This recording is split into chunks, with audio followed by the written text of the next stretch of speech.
Cue the music. Cue the music. The top 9 most inconvenient verses in the Bible. In this video, I'm going to give you my top 9 verses that are highly inconvenient for Christians. 9 verses that Christians wish were never part of the Bible. Why 9? Well, aren't we all tired of top 10 lists?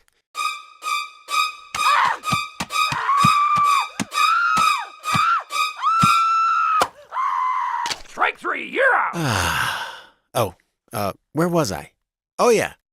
Christians may love John 3:16, where God loved us so much that he loaned himself out in the disguise of a human for a few hours of physical pain, or Ephesians 2:8 and 9, where you don't have to actually do good things in order to get into heaven. But now we're going to have a look at some mighty embarrassing and highly inconvenient verses that you rarely hear being expounded upon from the pulpit these days. Number 9. Matthew 5:22. Jesus forbids calling anyone a fool, and anyone who says, "You fool," will be in danger of the fire of hell. Pfft, how inconvenient is this one? You mean Christians aren't allowed to call those foolish atheists fools? Bummer. Number 8. Luke 24:25. Jesus calls 2 people fools to their faces. Then he said unto them, "O fools, and slow of heart to believe all that the prophets have spoken." My. We just saw Jesus commanding people not to call other people fools. I guess this is a case of do as I say, not as I do. But this isn't the only time Jesus insults someone calling them a fool. He verbally assaults the Pharisees by calling them fools, hypocrites, whitewashed tombs, and snakes. Luke 11:40. Foolish ones, did not he who made the outside make the inside also? Most inconvenient, since we just saw Jesus teach that anyone who calls someone a fool is in danger of hellfire. Doesn't this make Jesus a hypocrite who is in danger of going to hell? Oh, I forgot. Jesus is exempt from his own moral standards. He apparently doesn't need to set the example for the rest of us to follow. Number 7. Matthew 5:44. Love your enemies. But I say to you, love your enemies, bless those who curse you, do good to those who hate you, and pray for those who spitefully use you and persecute you. Oh, it hurts.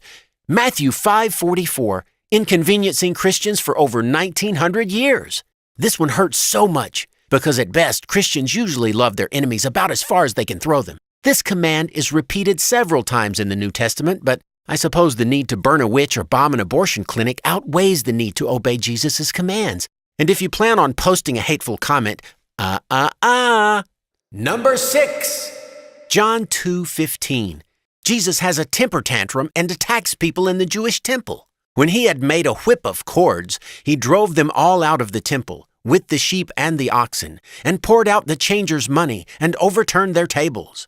Wait, didn't we just hear Jesus commanding people to love their enemies? Yet we see Jesus violently attacking people in a public place with a homemade whip. Must be another case of do as I say, not as I do, right? Or maybe this is that tough love we keep hearing about. Number 5. 1 John 3:9. True Christians cannot sin. Whoever has been born of God does not sin, for his seed remains in him, and he cannot sin because he has been born of God. Say what? This deserves a second look. Whoever has been born of God does not sin, for his seed remains in him, and he cannot sin because he has been born of God. I just want to know one thing. What was this guy smoking? This contradicts tons of verses all over the New Testament, including one inside 1 John claiming that Christians who do sin have Jesus as their advocate. But am I just jerking this verse out of its context and twisting the real meaning? If I am, I must also be jerking this one out of its context too. 1 John 3:6. Whoever abides in him does not sin. Whoever sins has neither seen him nor known him. In 2 different verses of 1 John, the author claims that true Christians cannot and do not sin. I would just like to ask any Christians watching this, how's that been working for you? Number 4. Matthew 15:24. Jesus only came to save the Jews, not Gentiles. He answered, I was sent only to the lost sheep of Israel. Did I just hear Jesus say what I think he said? That's taking the whole chosen people thing to a new low. And in case you're thinking this can't be what Jesus means, he reiterates this again when he sends his disciples out to convert the inhabitants of Israel to Christianity. Matthew 10, 5 through 6.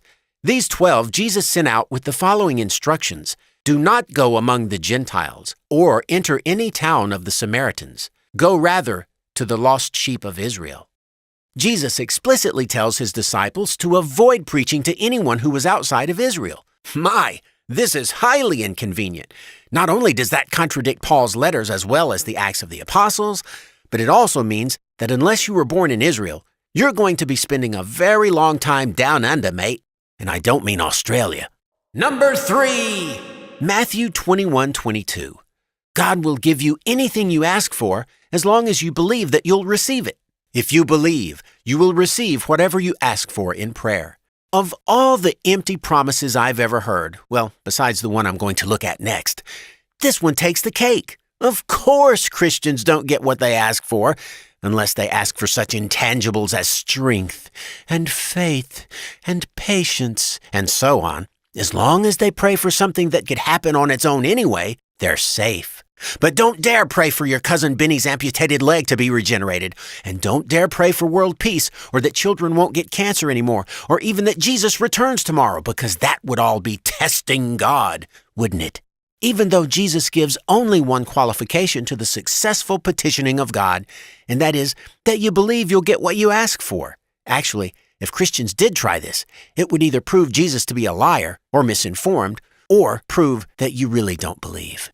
And that's scary territory. So let's just reinterpret this to mean you'll get what you ask for as long as it isn't a miracle, even though Jesus made this promise right after cursing the fig tree. And let's not even bring up the self-deception of thinking that maybe God will grant my prayer one day. But you know, deep down, that day will never come. Number 2, John 14:12. Christians will do greater miracles than Jesus did. Very truly, I tell you, whoever believes in me will do the works I have been doing, and they will do even greater things than these, because I am going to the Father. I'm sorry. I can think of at least 3 explanations for the complete lack of miracles Christians have been doing for the last 1900 years or so. 1, there are absolutely 0 true Christians. Or explanation number 2, Jesus was gravely mistaken in his claim. Or explanation number 3, and this is my take, the Gospels are mere fiction, and Christianity is just a man-made myth. Either way, I'd like to ask those Christians who are watching, who have you raised from the dead lately? And now. Hey, can I get a drum roll or something? Thanks. Number 1! The number 1 most inconvenient verse in the entire Bible. Okay, I'm going to make this a 2-verser so I don't get accused of yanking it out of context. Matthew 5:17 and 18. The Mosaic Law is still in effect until the world is destroyed. Think not that I have come to abolish the law and the prophets. I have not come to abolish them, but to fulfill them. For truly I say to you, till heaven and earth pass away, not one iota, not a dot, will pass from the law until all is accomplished. Ouch! That hurts worse than getting kicked in the family jewels by a talking donkey. This has to be the most inconvenient verse in the entire Bible, because it means that every last Mosaic law that pertained to the average Jew also pertains to every modern-day Christian. Yes, those pesky rules about eating unclean animals like pigs and shrimp. No more BLTs or shrimp barbecues for you, Mr. and Mrs. Christian. Oh, and gays? You know what must be done to those abominations, right? Death! And better stock up on your livestock, because you'll need plenty of animals to slaughter when you've committed those inevitable sins that are just around every corner. Oh, wait, 1 John said that true Christians cannot sin. Phew, that's a relief. But that doesn't mean you don't have to keep those other 600-something rules, such as killing your children when they become unruly. So it appears that Matthew 5:17 and 18 take the cake as the most inconvenient passage in all the Bible. So be sure to keep all of Jesus' commands, boys and girls. Don't call people fools. Love those that hate you and give some of your possessions to them. Ask God for anything you want in prayer and He'll give it to you. Have fun doing miracles greater than Jesus did, and always make sure to avoid bacon. Don't eat shrimp, and keep all of those other great Mosaic laws, such as stoning your child when they talk back or hit you. Okay? That is, only if you're an Israelite. Otherwise, just ignore all this, because Jesus didn't die for you. Until next time.